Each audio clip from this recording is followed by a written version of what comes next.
Super India news TV में आपका स्वागत है। मैं हूं राजेश आर्य। आइए देखते हैं आज का विशेष समाचार। पूजा स्थल कानून। यह अच्छा है कि ज्ञानवापी प्रकरण से पुनः चर्चा के केंद्र में आए 1991 के पूजा स्थल कानून को लेकर सुप्रीम कोर्ट में सुनवाई शुरू होने जा रही है। अगले माह से शुरू होने वाली सुनवाई के सिलसिले में सुप्रीम कोर्ट ने इस कानून पर केंद्र सरकार की राय जानने के लिए उसे नोटिस जारी किया है। कहना कठिन है कि केंद्र सरकार क्या तर्क प्रस्तुत करेगी, लेकिन इसमें संदेह नहीं कि यह एक विवादास्पद कानून है। इसे अयोध्या में राम मंदिर के लिए छेड़े गए आंदोलन के समय लाया गया था। इसके तहत यह व्यवस्था दी गई थी कि 15 अगस्त 1947 को अस्तित्व में रहे किसी पूजा स्थल को अन्य किसी के पूजा स्थल में नहीं परिवर्तित किया जा सकता। यदि कोई ऐसी चेष्टा करता है तो उसे सजा हो सकती है।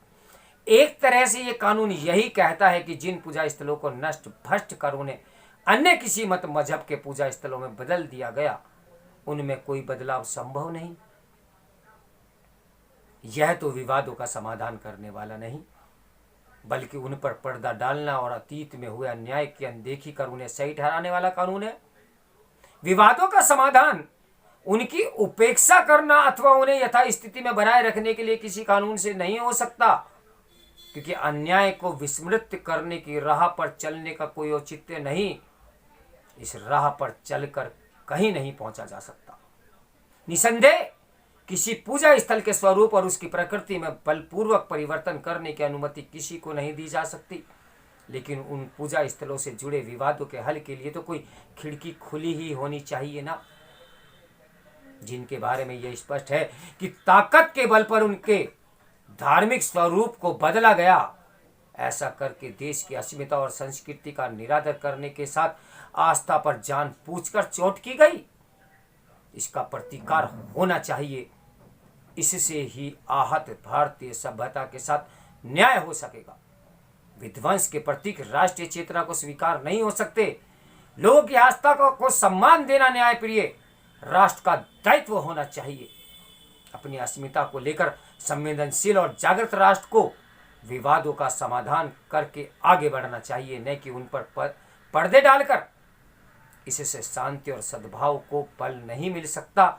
निश्चित रूप से यह भी ठीक नहीं होगा कि पूजा स्थल से जुड़े विवाद रह रहकर अदालतों के समक्ष पहुंचते रहें। उचित यह होगा कि ऐसा कोई तंत्र बने जिससे इस तरह के विवादों को सुलझाया जा सके। यह कोई असंभव कार्य नहीं है, क्योंकि अभी कुछ समय पहले ही गुजरात के पावागढ़ में एक प्राचीन मंदिर के शिखर पर बनी मजार को आपसी बातचीत के जरिए हटाकर वह 500 से अधिक वर्षों के बाद ध्वजारोहण किया गया। तो ये भी एक संवाद का ही अर्थ था और संवाद की ही पहल थी।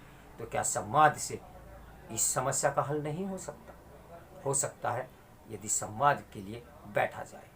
तो मेरे साथ बने रहिए सुपर इंडिया न्यूज टीवी के ब्रेकिंग न्यूज के लिए। नमस्कार, मैं हूं राजेश आर्य।